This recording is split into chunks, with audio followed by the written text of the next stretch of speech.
Hey folks, welcome to week 4 of DMD 200 Exploring Digital Storytelling. How are you? Okay, this week is actually pretty straightforward and simple. Let's take a look at our week 4 module.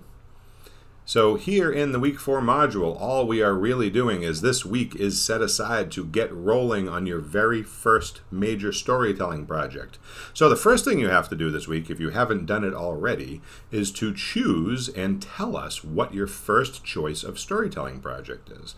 Now, we already went through last week all the details about each project, right? We went through the handout for a visual story and talked about all the specs, the rules and regulations, the overview, the directions, everything you have to do if you are choosing to do a visual story. We went over everything for an audio story, everything for a photo story, and everything for a video story. So by now you should have gone through these handouts a bunch, checked out all the information. We went over them together as a group, so you should have a pretty clear picture about what you have to do for each one. So now it is time to choose the first one you're going to do. Remember, you can do them in any order you want. So now, where are you going to tell us that which one you're going to choose? Well, you go over here to weekly announcements, go to the week 4 announcements, where you're going to find this video that you're watching now, although it's not here right now, obviously. And you're going to respond here with your first choice of storytelling project. So this announcement allows you to add a reply. So I want each of you to come in here and reply and tell me, hey, I'm going to do the audio story first, or I'm going to do the photo story first, or whatever. This will be a place for us to keep track of who's doing what. I will keep a running spreadsheet so I know who is doing what in each order. So that'll take you a short amount of time. Decide on which one you're going to do if you haven't already. Maybe you've already decided, and then you don't have much to worry about. Now, what are you doing for the rest of the week now that you've decided on that? Well, you're going to get working on the story, right? So now that you've decided which of the projects you're going to work on first, you've got to get working on it. So this week is basically designated as having free swim days.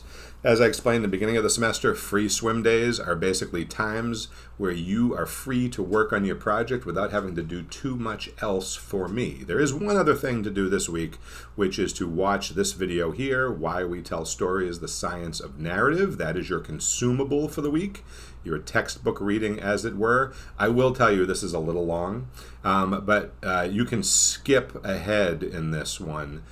Probably up to about the 18-minute mark. So jump ahead the first 18 minutes. It's just introductions.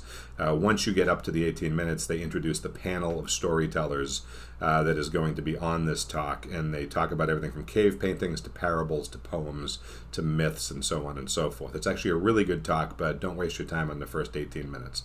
The rest of it, which is about an hour long after that, is a really good discussion about sort of the science of narrative and how that plays into sort of why we tell stories and whatnot. So this is your consumable or your textbook reading, as it were, for the week. So that is the only other thing I'm asking of you for this week, other than to get rolling on your project. Now, that doesn't mean that I don't want to hear from you all week. It's just the opposite. Since it's your first week, and remember, you have 3 weeks to build your first project, to create your first project. I want you to check in with me and show me what you're working on and show me what you're doing and ask questions and whatnot, right? So either during our online office hours, which again are Monday and Friday from 10 to 3, anytime you want, or on email, or during our in-person class, you are going to show me what you're working on. I want to see some progress. I want to see some ideas. And remember, we do have our workflow for how we're going to do our project. So be sure to go back and check that out too, okay? Make sure that you're working in the order you need to work in, right? Okay, so that is it for the week. So, see, it's a short video. You don't even have to listen to me for long, which is great. So, post what your first project is going to be. Watch this video when you get some time. Get working on your project, and then show me your progress as we go through the first week, okay? And we'll pick it up from there in person. All right, you guys have a great day.